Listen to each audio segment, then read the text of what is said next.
muchas gracias por estar con nosotros, es un honor. Al contrario, Diego, el gusto es para mí y el honor es para mí. Encantado de la vida, gracias por invitarme. Nada, el gusto es nuestro. Pues empecemos por el inicio. Tu padre fue uno de los primeros locutores en México.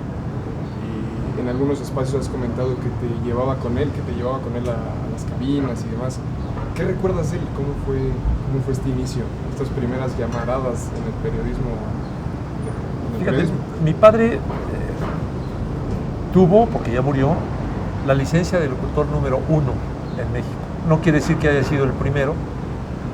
Lo que sucedió es que cuando mi padre empezó como locutor, al muy poco tiempo el gobierno empezó a exigirles a los locutores una licencia.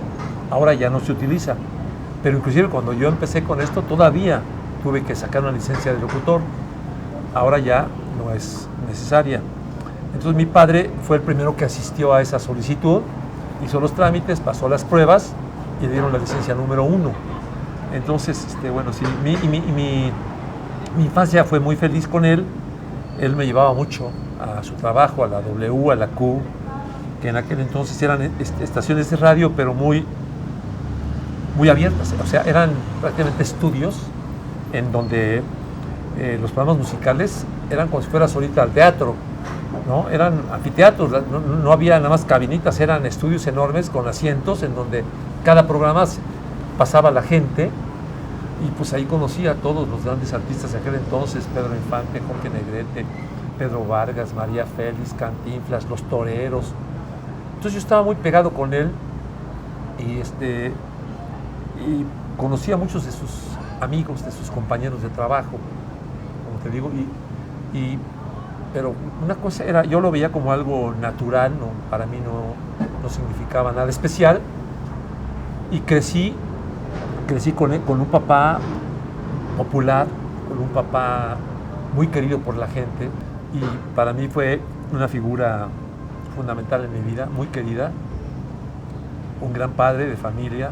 Fuimos 8 hermanos, antepuso todo para podernos dar educación, etcétera, y al final del camino pues se lo llevó Dios a los 60 años con un infarto, pero me dejó a mí una huella. Obviamente todos los padres quieren a sus hijos, pero con el tiempo, fíjate qué chistoso, con el tiempo, algún día que entré yo a la misma profesión que él tenía, que yo nunca lo esperé, o sea, yo jamás dije, voy a ser como mi papá, no. Después de muchos años de mi padre muerto, un día se presentó una oportunidad y aparecí en los medios. Entonces fue cuando más comprendí la importancia y lo difícil que es mantenerte al margen de la popularidad sin que te cambies, sin que tú cambies, sin seguir siendo el mismo. Y entonces más valoré a un padre muy popular, sencillo. En una entrevista mencionaste una frase que a mí me llamó mucho la atención, que creo que tiene que ver en este sentido de cómo te alejaste de tu familia y de tu padre. Dices: para mí el fútbol fue una escuela de vida, me arrancaron de la vida de la prepa y mi familia para irme al fútbol. Lo que tengo, sea mucho o poco, se lo debo al fútbol. ¿Cómo fue ese giro de pasar de una prepa, de una vida normal, con amigos, a ser jugador profesional? Porque tu padre al final no quería eso para ti. Cuentas que te buscó Nacho Treyes para el Zacatepec, que te buscó Nemesio Díez para el Toluca y que fue hasta que el Necaxa se acercó. ¿Cómo fue ese cambio, ese giro de dejar la vida familiar y empezar una vida profesional en el fútbol? Pues fue tal y como me acabas de decir. Para mí fue como que me arrancaron de mi ambiente familiar y escolar. Con mis amigos yo jugaba en la prepa, el CUM, Centro Universitario de México. Teníamos un equipazo,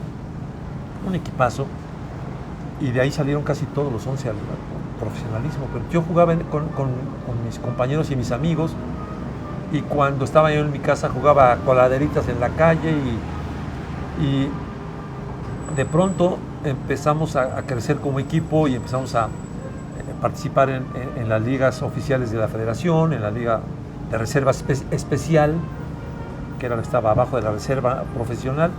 Fuimos campeones invictos, empezamos a llamar la atención como equipo, nosotros sin darnos cuenta. Yo realmente digo, yo no veía fútbol, nunca fui a un estadio de fútbol a ver fútbol, jamás. O sea, si tú, el día que llegué al Necaxa también, a lo mejor lo leíste o lo supiste, perdón, el día que yo llegué al Necaxa no conocía a nadie. no sabía quién era nadie, no tenía ni idea de nadie.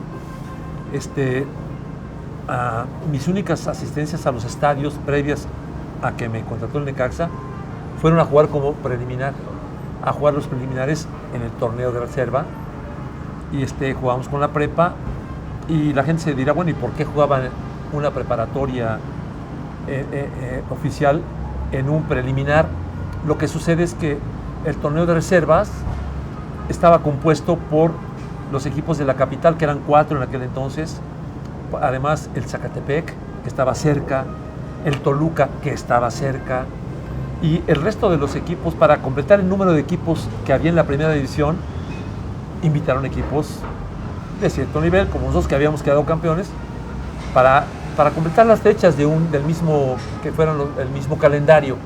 Entonces ahí estaba Biplamex, estaba un equipo de la cervecería Modelo, como cervecería, nada que ver con Toluca. Estaba también un equipo de los trolebuses, que había los trolebuses en México, tenían un equipo, y entonces el CUM era uno de esos equipos que completábamos el número, ¿no? Y ahí, en esos preliminares, nos llegaban a ver los entrenadores del primer equipo, porque pues, obviamente llegaban muy temprano a las canchas, y ahí estaban, y también estaban viendo a sus jugadores, ¿no? A sus reservas. Entonces yo recibí una invitación muy temprana de Nacho Treyes, una vez en Zacatepec, y yo le dije, pues es que yo no puedo tomar una decisión de ese nivel, ni sabía, tenía yo 16 años o 15, no sé. Y así fue como Nacho me vio y me invitó. Nacho 2 veces me invitó ahí, luego me invitó también a otro equipo, y no, mi padre no me dejó, me dijo, bueno, yo quiero que estudies, que termines una carrera. Y bueno, ya con el tiempo, a la tercera invitación que me dieron, ya que se cumple el tema de que yo ya estaba en la universidad, tenía un poco más, podía manejar un poco más mis tiempos, y estaba yo en un equipo de la capital, no implicaba ir a Toluca y regresar, eso me facilitó, y mi padre me hizo prometerle que si me permitía jugar, yo terminaría mi carrera, y se la cumplí, ¿no? Entras a Necaxa, y Necaxa es tu único equipo. Para bien o para mal, como sales, ¿qué significa Necaxa para ti? ¿Qué significan esos colores? Todo, significan todo. Como te platico, yo no conocía a nadie, yo no era aficionado a ver fútbol, por lo tanto no sabía quién era quién. Llego, el primer día me llevan al Necaxa y me presentan ahí con todos los jugadores. Algunos de la reserva más o menos los conocía porque los había yo enfrentado en el club, etc. Pero pues me puse a disposición del técnico, y el técnico me mandó a entrenar con ellos, y de ahí todo fue como, hace cuenta como si yo hubiera tenido la obligación de saber de qué se trataba todo el tema.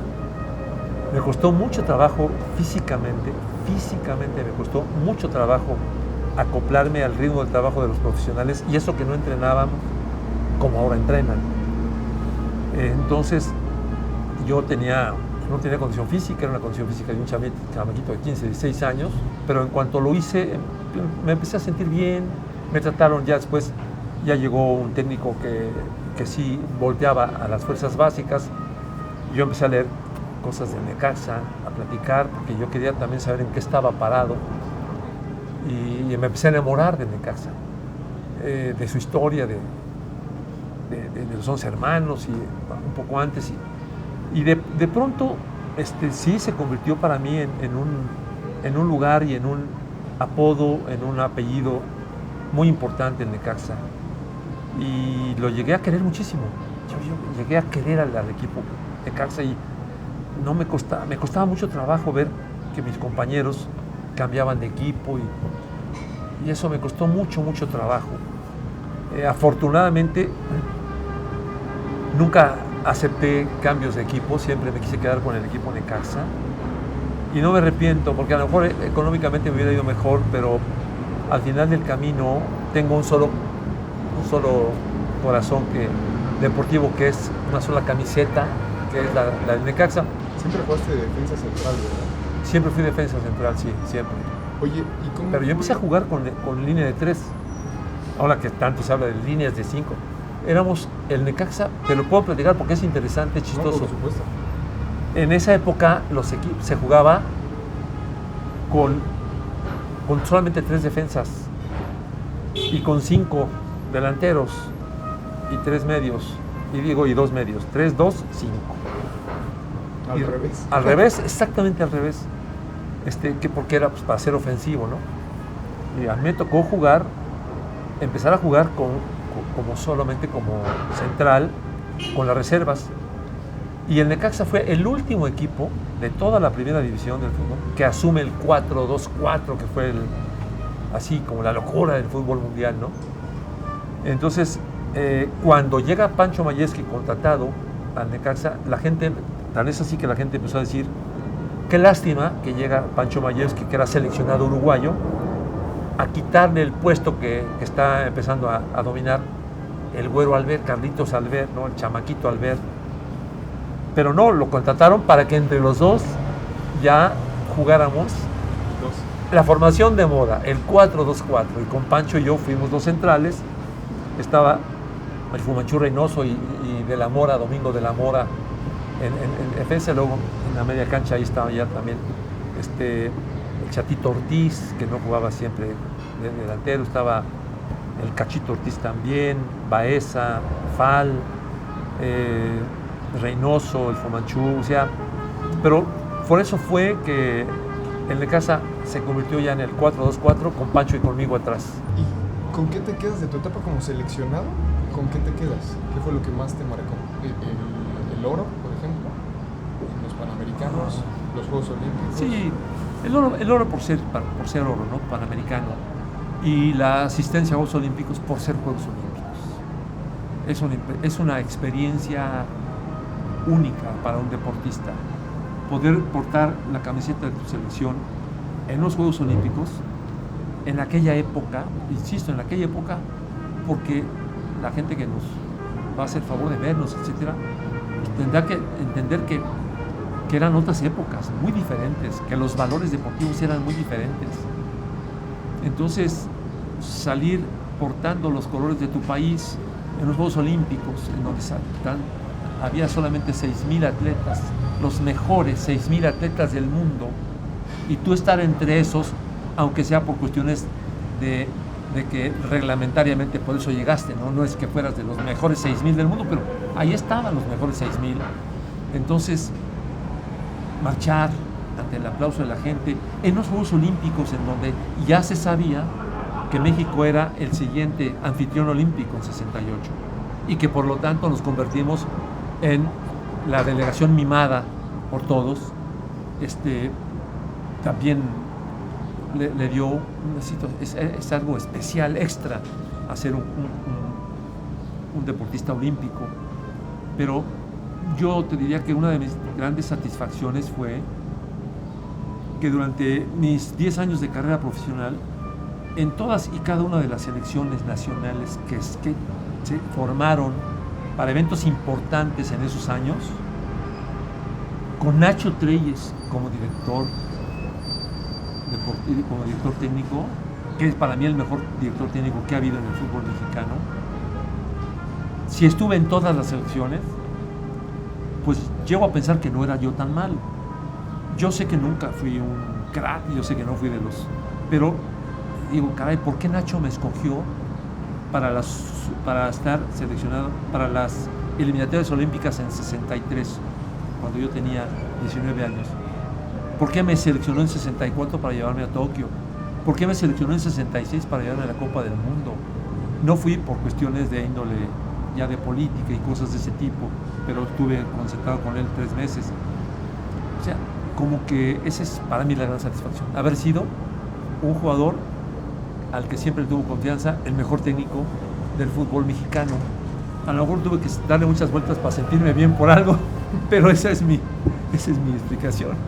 Oye, Carlos, ¿y cómo fue la salida con Necaxa, que es algo que se ha tocado mucho? ¿Qué tiene que pasar? A mí me impacta, ¿qué tiene que pasar para que un jugador en la plenitud de su carrera, tenías 25 años, no vuelva más? ¿Qué ocurrió ahí? Bueno, cuando tú te confrontas con un poder como el que implica la Federación Mexicana de Fútbol, que prácticamente está apuntalada por los dueños. Son los dueños de la Federación Mexicana de Fútbol.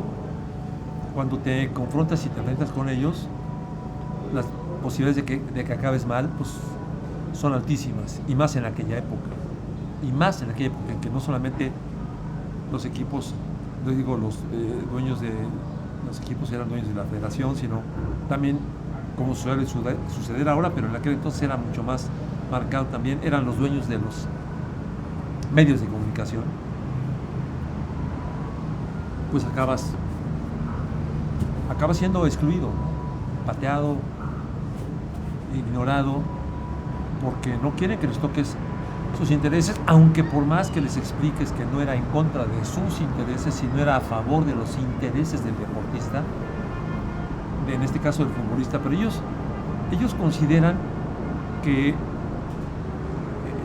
son tus dueños, que son tu papá, que te da tu domingo y que te tienes que fregar con ellos y que si te portas mal te castigan, etc. Ellos esa mentalidad tenían y siguen teniendo. Entonces cuando llega alguien y dice, oye, déjanos organizarnos, te va a convenir a ti también, vamos a ser más profesionales, se va a evitar esto, se va a promover esto, vamos a tener más seguridad, más tranquilidad, el futbolista va a dejar de ser un pelele, un títere. No, yo soy yo, pero para nada. Obviamente para esto influyó también, y lo reconozco, que la figura del sindicato como tal, en aquella época, y todavía un poco ahora o mucho, implicaba una cuestión que no tenía que ver tampoco con un sindicalismo idealista como el que yo formé. Los sindicatos en la actualidad siguen siendo músculo de corporaciones o músculos del mismo dueño cuando son sindicatos charros que se llaman. Les costaba mucho trabajo entender y creer que íbamos a hacer algo realmente bueno para el futbolista y para el fútbol, y para todos, para el dueño, para el futbolista, para la gente, para el gobierno, para todos iba a servirse. Y yo me di cuenta, porque digo, pues a la par de que estaba jugando, pues estudiaba administración de empresas, oía yo mucho a mi padre también, sus cosas de cómo vivía él en su trabajo, lo acompañaba yo, y entonces en mi cabeza fue creciendo la inquietud de hacer algo por mis compañeros, porque yo me di cuenta que si a mí me estaba yendo cocol en cuanto a libertades y en cuanto a ejercicio de mi profesión, y tenía una carrera y tenía un sostén, una familia, yo tenía muchos compañeros que no tenían ni idea de qué estaba pasando y que se la pasaban muy mal. Se la pasaban muy mal, no sabían a quién acudir, no tenían apoyos, les pagaban lo que se les daba la gana, les hacían firmar contratos sin que supieran que estaban firmando. Entonces a mí todo eso me llegó a inquietar mucho y a lastimar mucho, hasta que tomé esa decisión y dije, bueno, hay que hacer algo por el fútbol mexicano. Corrieron a 4 o 5 piezas de lo que era la mesa directiva. Los jugadores obviamente se enteraron, y si antes tenían miedo, ahora tenían pavor, y muere por inanición el sindicato. Pero el sindicato pues, todavía está ahí. El sindicato ahí está. Si alguien quisiera retomarlo, es cuestión de ir a ver los estatutos, modernizarlos, actualizarlos legalmente y en muchas cuestiones, pero ahí está. Yo tengo el original de que existe el sindicato único de futbolistas profesionales de la República Mexicana. Abarcaba primera división, segunda división también. Justamente hoy en día, ¿qué piensas de la Asociación Mexicana de Futbolistas? Me da pena porque existe virtualmente, pero al revés que nosotros, que existíamos formalmente y virtualmente nos mataron. Aquí es al revés, existen virtualmente pero formalmente no existen. Todos los que han estado en la mesa directiva, y digo todos, hasta los que se enojaron porque dijimos que no iban a hacer nada, están ahora callados, ocultos. Los que están en la mesa directiva son personas que no tienen peso, un peso específico Y es una burla, ¿no? Es un sindicato absolutamente entregado, charro, por no decir otra cosa, que lo único que hace es precisamente permitir a los dueños decir, no, pues el sindicato existe, no, pues aquí está, lo apoyamos, hasta le pagamos las oficinas. Entonces, bueno, ahí está, personajes que no tienen dignidad. Ahí está el Chaquito, como está su hijo jugando, el Chaco, pues el Chaco no hace nada por el futbolista, le vale gorro, nada. Y no hay alguien que tenga amor por lo que tanto recibió del fútbol, que respete a los futbolistas jóvenes, que vea por ellos. No, ese no es un sindicato, en verdad, es una agrupación charra, vulgar, corriente. Es mejor que no haya nada que haya eso. ¿Por qué los jugadores no se pueden unir? Porque te pongo dos casos. El primero, quizá el segundo intento después del tuyo, es el de Rafa Márquez. Rafa Márquez lo intenta y después termina como directivo, es decir, del otro lado. Y ahora otro caso que teníamos que parecían estar dadas todas las condiciones es el de Veracruz. O sea, ¿a qué se debe? ¿Es un tema de presiones de directivos? ¿Es un tema de nula solidaridad? ¿Por qué no podemos?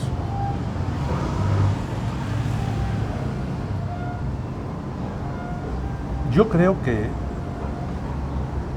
híjole,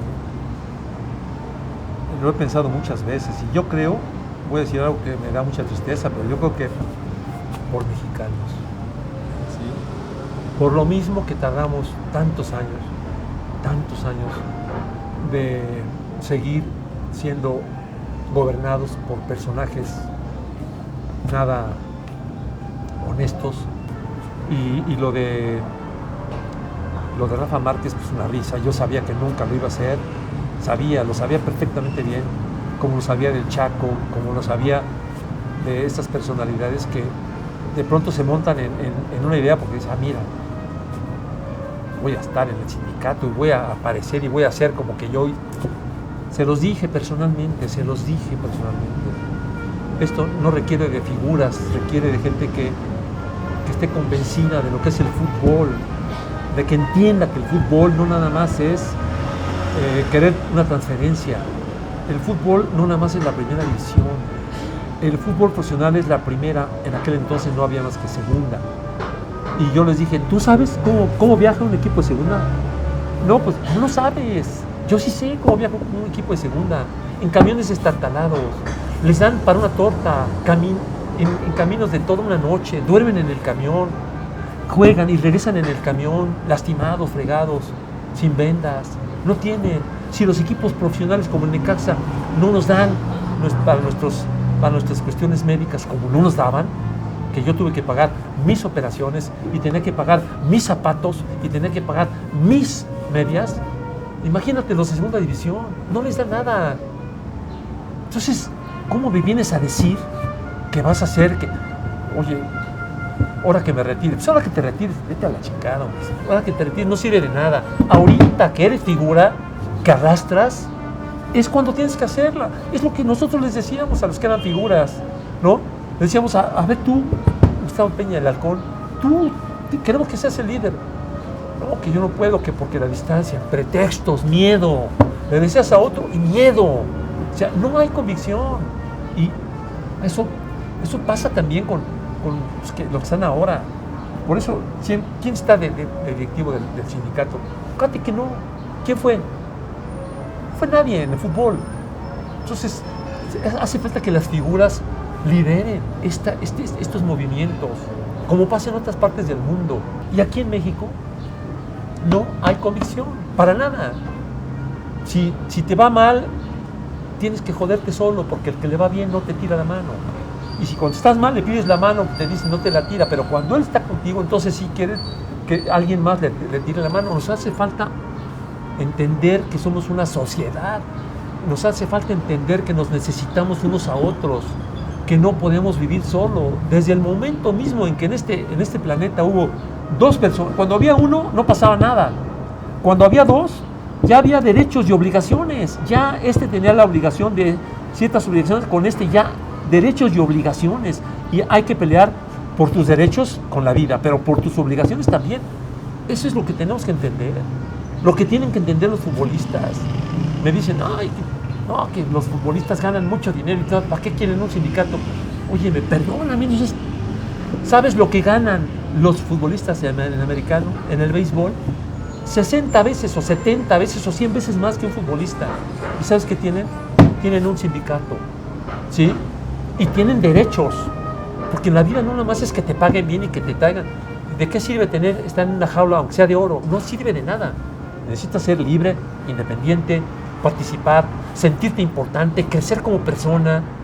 Necesitas saber, y si creces junto a otro, crecen los dos más rápido, y si creces con tres, crecemos todos más rápido. Es lo que necesita el fútbol mexicano, mentalidad.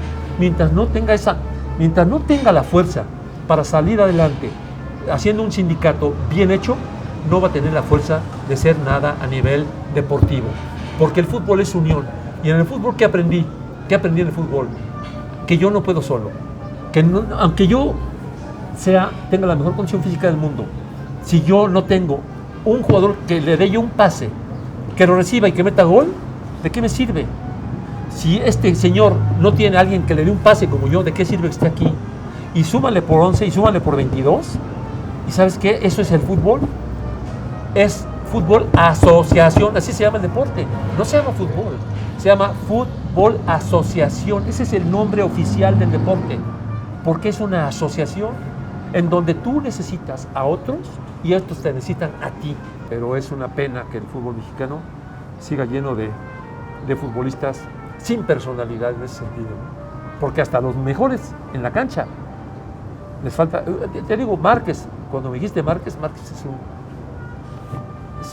la verdad es un fantoche, le vale madre el futbolista mexicano, nunca quiso hacer nada por el fútbol, y te das cuenta que al ratito aparecen del otro lado del escritorio. ¿Qué otros males encontrarías en el fútbol mexicano? ¿Por qué no podemos despegar con una gran liga? Bueno, porque falta, no se hace el sindicato por falta de valor civil y del futbolista.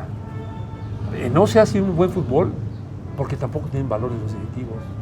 Ellos necesitan otros valores, porque ellos sí están unidos, pero están unidos para hacer mal, para hacer el mal, para joder al fútbol y al futbolista y de paso a la afición. Hay capital en México, hay apoyo mediático, hay grandes futbolistas, hay buenas instalaciones, habría apoyo del gobierno si se consigue. Para hacer un gran fútbol en México profesional hay todo, pero los dueños del balón no lo quieren soltar. Siguen siendo las televisoras. Los dueños del negocio del fútbol son las televisoras. Y tienen miedo a que parte de ese control se pierda si en algún momento llega el sindicato de futbolistas y dice, ay, a ver, perdóname tantito, mira, acá nos hacen una oferta para todos, que es de 10 pesos. De esos 10 pesos, aquí, según este contrato, al futbolista, al sindicato le corresponderían 3 y a ti 7. Estás ganando 6, vas a ganar uno más. No quieren soltar el poder de decisión de a qué horas juego, cuándo juego, dónde juego, con quién juego, cuántos juegan, de qué edad juegan, de qué edad no juegan. Quieren seguir siendo. La multipropiedad es una de las vergüenzas más grandes que puede haber en el deporte profesional del mundo, ¿no? El tener 2 equipos o más, como se tiene ahora, un solo dueño en la misma liga profesional, es en verdad vergonzoso. En España tú no puedes, si eres el equipo de la primera división en España, y ganas, no asciendes, haciendo el segundo, si es que no tiene un equipo en primera división. Entonces el Real Madrid tiene su equipo en las divisiones inferiores, si queda campeón, no pasa, por ética elemental, porque son los mismos intereses y se presta para muchas cosas, ¿no? Y más ahora que hay tantas apuestas y tantas cosas, se presta para, pues en el fútbol mexicano se permite todo, se permite 2 y hasta 3 equipos para un solo dueño. Curiosamente aprendí en el fútbol cosas de la vida, aprendí de mi papá y de mi familia, pero en el fútbol aprendí cosas tan importantes que me permitieron salir adelante cuando ya no era yo futbolista. Valores de vida, valores personales, valores sociales, valores éticos, todos los aprendí en mi casa, en mi escuela y en el Necaxa. Y todo eso lo estuve que ir aplicando después con el tiempo, cuando, ay caray, ya mañana no tengo que entrenar, ay, ya mañana no me paguen, ¿qué haré? Señores, currículos acá y allá y allá y a tocar puertas, y se me abrió una y por ahí me metí. Y además entraste a narrar una Copa del Mundo, que no es... No creo que haya nadie en el mundo que haya empezado... Es impresionante. Te lo digo honestamente, no creo que haya nadie en el planeta que se haya inaugurado como comentarista deportivo o periodista de cualquier nivel, Las grandes ligas. escrito o no escrito, narrando una Copa del Mundo. Y que me sigo de corrido. Oye, ¿cómo estuviste 18 años con este trío Orbañanos, José Ramón y tú? ¿Qué pasó después? ¿Qué cambió? ¿Cambiaron sus formas? ¿Te alejaste? ¿Qué fue? No fue tanto que cambiáramos nosotros en lo personal, sino que cambió la empresa. Cuando estábamos nosotros, era Imevisión, Instituto Mexicano de la Televisión, era del gobierno, el canal, y se manejaba con criterios y con una filosofía, pues X, ¿no? Por lo pronto tenemos una apertura total, para comentar, para lo que fuera, o para opinar. Y eso nos dio mucha fuerza a los tres, porque éramos lo opuesto a lo que sucedía en Televisa, que en Televisa tenían todos los derechos de televisión, pero los comentaristas no es que estuvieran obligados, pero se sentían obligados, porque cobraban en la misma caja que los futbolistas. Los jugadores de la América cobraban en la misma caja que los de... Entonces, sucede como en Estados Unidos, que cada equipo tiene sus comentaristas, sus narradores. Aquí no llegaba tanto, pero sí. Entonces, no es tanto, no era tanto el tema, sino que teníamos absoluta libertad. Y de pronto un día, y fuimos creciendo mucho por eso, adquirimos mucha credibilidad, que en el otro lado no había. Y más gente nos escuchaba, porque nosotros decíamos lo que creíamos que estaba pasando, bien y mal. Y como decíamos, en la otra puerta, en la puerta de enfrente, nada más decían lo bueno, lo maximizaban, y lo malo lo escondían. Y no nada más en la cancha, sino en manejos, en todo ese tipo de cosas. Entonces teníamos absoluta libertad, eso nos dio grandes dividendos, creció la audiencia muchísimo.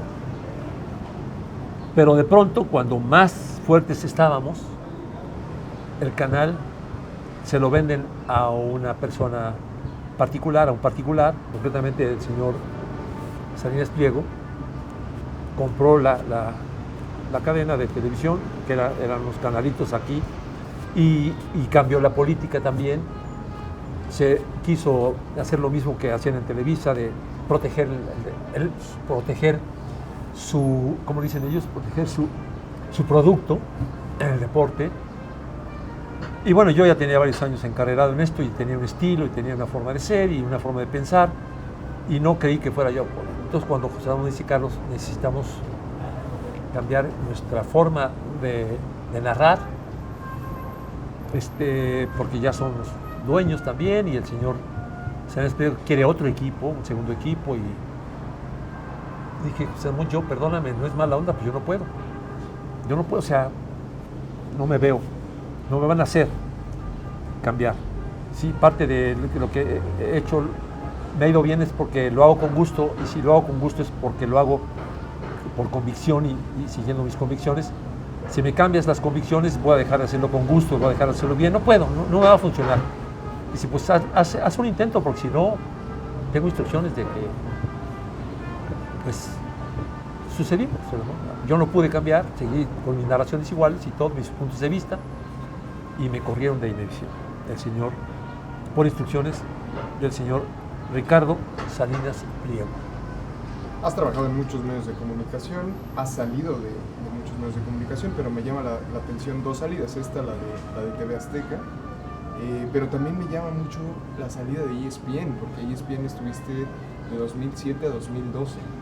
Estábamos en un programa al aire y a mí se me ocurrió decir que programas de televisión como el nuestro, como ese, había muchos y todos los días. Fútbol, dije textualmente, fútbol hay todos los días, pero no todos los días hay un debate presidencial entre los candidatos. Yo les sugiero que vean el debate, que como mexicanos veamos el debate para irnos dando una idea de por quién vamos a votar, cuáles son sus ideas y todo. Se me hizo que era un consejo sano, nada tendencioso ni mucho menos, que no atentaba yo contra nada, pero al dueño de las transmisiones le molestó. ESPN subarrendaba los derechos de dos equipos, Cruz Azul y otro que tenía los derechos Imevisión, ¿sí? TV Azteca, ¿no? TV Azteca, sí, ya TV Azteca. Y se los subarrendaba, Cruz Azul y otro, no me acuerdo cuál. Y entonces habló el señor Salinas Pliego, molestísimo, le dijo al jefe de jefes acá en ESPN que si yo seguía ahí, nos quitaban los derechos de transmisión. Así, textualmente, es o Carlos se va o te quito los derechos de esos dos equipos de transmisión. El tema llegó a Estados Unidos y Estados Unidos, que son muy pragmáticos, pensaron que les dejaba más el fútbol y me corrieron. Pero lo interesante y me corrieron diciéndome que había sido por eso, ¿no? Que se habían quejado los clientes de televisión, que era yo o los derechos de transmisión y que como ESPN tenía pensado, tal y como ha sucedido, ir incrementando cada vez más y más transmisiones de más equipos, etcétera, que era muy importante para ellos, no solamente esos dos equipos en ese momento, sino la proyección que tenían para tomar fútbol mexicano cada vez más, y que yo les estorbaba, ¿no? Y que les daba mucha pena, pero a pesar de todo, a pesar de que me han vetado aquí y allá, sigo vigente, estoy trabajando, porque yo me he sentido bien conmigo mismo y sobre todo porque el tiempo, según yo, me ha dado la razón en todas y cada una de las situaciones en las que yo he sido un rebelde constantemente. Entonces, yo creo que las dos áreas en que he trabajado me he sentido muy contento, como te decía, en el fútbol, siempre en el top con Nacho Treyes, y en el negocio pues me han corrido, pero me recuperan de otro lado, en donde me permiten seguir siendo como siempre lo intenté y así me voy a morir, ¿no? Entonces, yo creo que son dos medios que yo amo profundamente. ¿Alguna vez dijiste, yo he sido corrido por 4 medios por mi forma de pensar? ¿Te sientes marginado o solo por defender tus convicciones, Carlos? Marginado sí, solo no, porque cuando tomas una decisión de ese tipo es algo muy personal y no puedes tomarla pensando en que los demás tienen la obligación de apoyarte, de seguirte, ¿no? Y retomando un poco el tema futbolístico, ¿cuál ha sido tu mundial favorito y con qué selección mexicana te quedas? De todos los mundiales que has visto. ¿Selección mexicana? Sí, selección mexicana. ¿Cuál ha sido tu mundial favorito y con qué selección mexicana te quedas? La que tengo más clara respuesta te la voy a dar, es la selección que fue con Nacho Treyes a Inglaterra. Esa y la de Chile, yo creo que la de Chile también. La de Chile quizá, ahí fue la mejor selección mexicana, yo creo que fue la de Chile, después la de Inglaterra. Y el mejor, ¿qué otra? El mejor. ¿Cuál ha sido tu mundial favorito? Mi mundial favorito. A nivel, puede ser de cobertura, de experiencia. 78, imposible de variar, ¿no? Imagínate que fue mi debut. O sea, y además un gran mundial, en momentos bien difíciles en la Argentina, con los militares dominando y con gran censura, que alcanzabas permeaba, aunque no. Entonces, sí, mi primera impresión siempre, la primera impresión para muchos es muy importante, pero sí, mi primera impresión fue un mundial, y fue ese en Argentina. Obviamente que ese es para mí inolvidable. ¿por qué no llegamos al quinto partido? ¿Por qué? Porque no hemos trabajado bien para llegar al quinto partido. Porque, incluyendo a la prensa, que se ha convertido en cómplice y en vocero de los intereses del fútbol mexicano. Yo estoy seguro de que si en México se manejara el fútbol, ni siquiera tan ordenadamente como se hace en Europa, sino medianamente ordenado y con las bien separado lo que son los medios de difusión, de lo que es la federación, etcétera, México ya hubiera hecho algo más en un mundial de fútbol. Pero en México a los dueños del fútbol no les interesa el fútbol, les interesa el dinero. Entonces, por eso no hemos podido avanzar, porque en lo deportivo no se tienen las posibilidades, ni la libertad, ni se hace lo que se tiene que hacer si no le da permiso el dueño, que son los medios. Y entonces los medios lo único que les interesa es que participemos en Copas del Mundo, porque es el gran negocio. Es el gran negocio para ellos cada 4 años, las eliminatorias y estar en la Copa del Mundo. Eso es lo que les interesa. Y estar en Juegos Olímpicos, pero eso ya no depende de ellos. Entonces, mientras eso se siga dando, no les interesa que el fútbol mexicano mejore su nivel. Es una estupidez de lo más grande, porque yo creo que las dos cosas no solamente son compatibles, sino que son indispensables. Sí. Pero a los dueños no les interesa más que el negocio. Metafóricamente hablando, ¿cuál es el mejor partido o el mejor gol en la historia de Carlos Alberto? ¿De qué te sientes realmente orgulloso?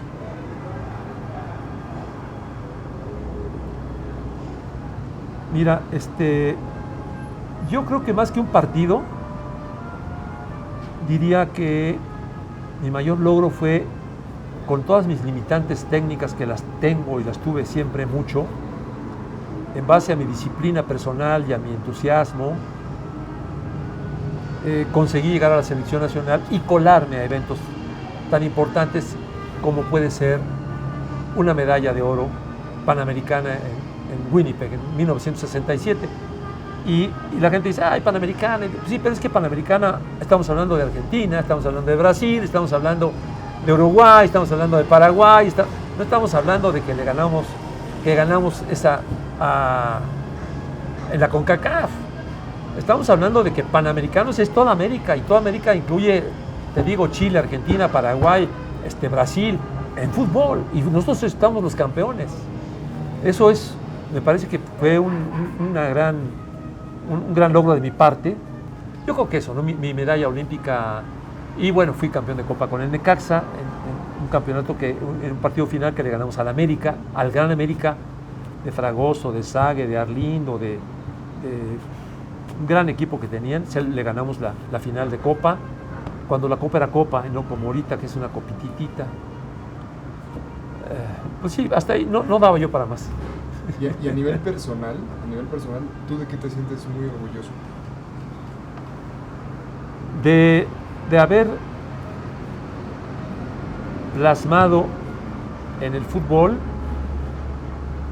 los valores personales con los que crecí, y de haber plasmado en mi vida los valores deportivos.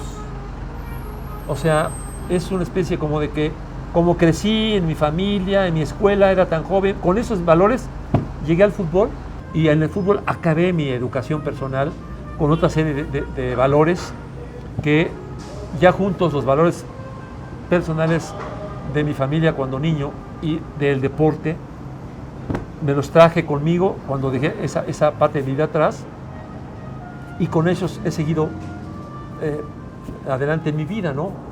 Creo que eso es algo que para mí, hubo un momento en que me di cuenta de cuánto bien me había hecho mi familia para llegar a ser un futbolista de cierto nivel, y después cuánto bien me habían hecho las dos cosas para poder ser un periodista también con valores. Mi padre me dijo una vez, mira, hijo, si alguna vez pierdes la dignidad por conservar el trabajo, vas a perder ¿no? Acabarás perdiendo trabajo y dignidad, ¿no? Y después, cuando yo estaba, no querían que yo hiciera el sindicato y no querían que yo dejara el fútbol en Necaxa. El dueño del Necaxa era muy amigo de mi papá, habían trabajado juntos y quería, le dijo, oye, quiero que vaya, dile a tu hijo que venga, por favor, quiero verlo, quiero platicar con él. Y mi papá sabía mi historia de que me había dejado plantado varios días, varias horas y que yo ya había agotado mi dignidad. Y le dije, papá, no voy a ir, aunque me lo estés pidiendo tú, porque hubo una vez un señor muy sabio que me dijo esto.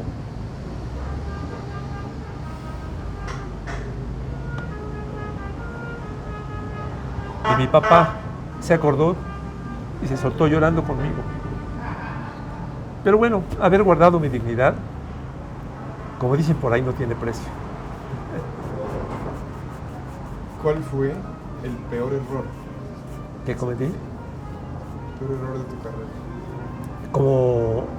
A nivel personal y como futbolista. A nivel personal.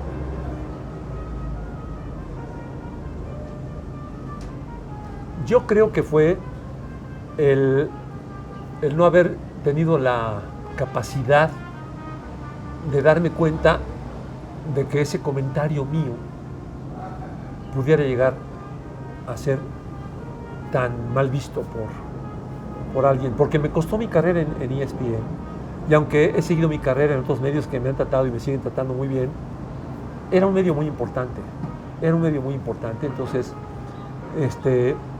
no pasaba nada si yo no decía eso, como yo pensé que no iba a pasar nada diciéndolo. Me faltó a mí en ese momento pero es que ni siquiera pasaba por mi cabeza, oye, qué riesgo tan grande. Pues sí, dije, no, pues voy a hacer un comentario muy sencillo de apoyo a los mexicanos o al país en este momento, que quizá me faltó un poco de colmillo,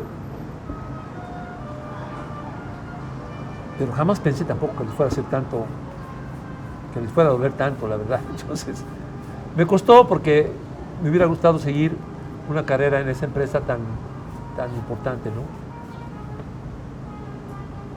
¿Qué le diría el Carlos de hoy al Carlos que está en la prepa, que está a punto de empezar su carrera futbolística? ¿Qué le dirías? ¿Sabes qué, tocayo? No se te vaya a ocurrir irte a otro equipo que no sea el Necaxa. Si te llaman, vete al Necaxa, juega con el Necaxa. Es un equipo de una historia muy interesante, muy buena. Vas a hacer una gran carrera con el Necaxa. Y si algún día llegas a aspirar a otra cosa y quieres trascender y te topas con un micrófono, acuérdate mucho del tratamiento moral y ético que le daba tu padre a su profesión. ¿Sientes que le hiciste honor a tu padre? Indudablemente, digo, sí. Yo creo que él estará orgulloso de saber que lo que él me dijo siempre lo seguí al pie de la letra. Nunca vendí mi dignidad para conservar un trabajo, nunca. Y yo creo que él sabe eso, y aunque él nunca se imaginó que, ni yo, que iba a ser comentarista. Jamás pensé en eso. Mi papá murió y después de muchos años de que mi padre murió, a mí se me ocurrió eso de hablar por teléfono para un mundial, ¿no? Pero fue muchos años después. O sea, yo nunca tuve, yo quiero ser como mi papá, y no, jamás. Yo quería seguir mi carrera profesional, etcétera. Entonces, yo creo que mi padre se dio cuenta de que yo había caído en esto mismo y se habrá dado cuenta de que seré muy malo, muy bueno, como narrador, como comentarista, como periodista, tendré muchos errores, etcétera, pero él sabe que seguí al pie de la letra uno de esos ejemplos que me puso, no solamente que me dijo, sino que me puso en la vida, de conservar la dignidad, porque me consta que él conservó la dignidad en situaciones muy difíciles a nivel personal y familiar. Me consta. Y no es que nada más me haya dicho el consejo y he hecho lo contrario, siempre hizo lo conducente, y cuando me lo dijo, pues me hizo mucho sentido, ¿no? Y entonces yo creo que mi mayor satisfacción en la vida es haber seguido ese consejo de mi padre, ¿no? Al pie de la letra, porque mi dignidad nunca, nadie me la ha podido comprar. No me ha llegado el precio. Bueno. ¿Cómo quieres ser recordado, Carlos Alberto? Quiero ser recordado como una persona congruente. O sea, como una persona que hacía lo que decía y decía lo que hacía. Entonces, creo que eso es un valor muy importante, porque mis dos profesiones en la vida, tanto el de futbolista profesional como el de comentarista o periodista, como quieras llamarle, se fundamentan en la ética y en la dignidad. Entonces, yo mantuve mi dignidad como futbolista, mantuve mi dignidad, he mantenido hasta hoy mi dignidad como periodista o analista, como lo quieran llamar, comentarista, y creo que eso realmente no tiene precio. La última ¿Y nos vamos? pregunta, bueno, tenemos una dinámica ahí de cierre, pero la última pregunta también se la hacemos a todos. Tú sabes que nosotros nos llamamos apuntes de Rabona. Rabona es este pase, sí, ¿no? que yo hacía constante y permanentemente. Pero, ¿qué es una Rabona en el periodismo deportivo? ¿Cómo se puede entender una Rabona en el periodismo deportivo? Yo considero que una Rabona es una exclusiva, que además resulta ser importante, no una exclusiva. Oye, ¿qué crees que me enteré? Que la misa no empezó a las 7, sino a las 7:10. No, una exclusiva importante que impacte en el medio que tú estás cubriendo, en tu medio, ¿no? Mira, yo pondría a Rafa Puente, además como portero, porque fue un muy buen portero y además es un excelente comentarista. Yo lo pondría ahí como portero. Después, Héctor Huerta, sí. Luego pondría yo a Faitelson en el centro, porque no lo pasas, le tienes que dar la vuelta, es muy tardado.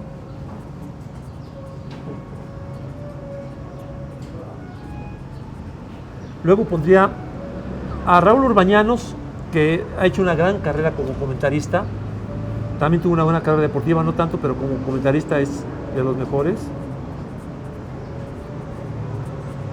Y aquí dejaría a otro gran comentarista deportivo de mucho tiempo, muy confiable, que me encanta oírlo, siempre objetivo, que es Lalo Camarena.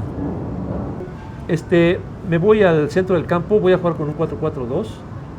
Uno de los, para mi gusto, de los mejores periodistas deportivos de la historia de este país es Roberto Gómez Junco.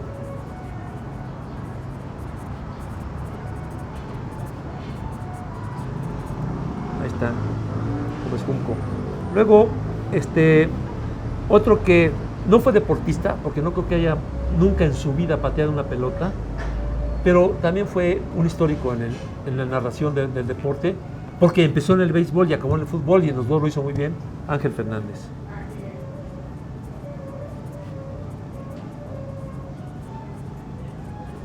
También una persona que ha hecho una carrera impactante también, impresionante, y que formó también muchas generaciones, le apoyó a muchas generaciones, es José Ramón Fernández, ¿no? José Ramón Fernández. Y finalmente voy a poner, a un todoterreno. También fue como deportista, como futbolista más o menos, pero fue futbolista, fue técnico y fue un gran periodista deportivo, el gran don Fernando Marcos, ¿no?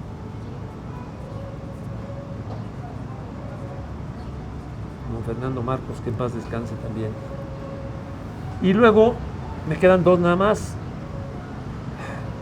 Obviamente voy a quedar mal con muchos, además que mi memoria no es tan lúcida, pero es injusto dejar fuera, pero me quedo con Humberto Murrieta, que es una persona también muy estudiosa, muy preparada, muy entregada.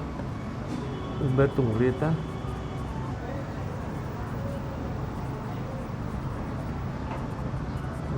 Señor del comentario deportivo. Y finalmente con otro que también ha lucido no solamente por sus conocimientos deportivos, sino por su cultura general. Estos dos últimos, curiosamente, han escrito libros. Humberto Murrieta tiene ya sus libros, 2 o 3, y en este caso, el último que voy a poner en mi formación es Alberto Lati. Alberto Lati.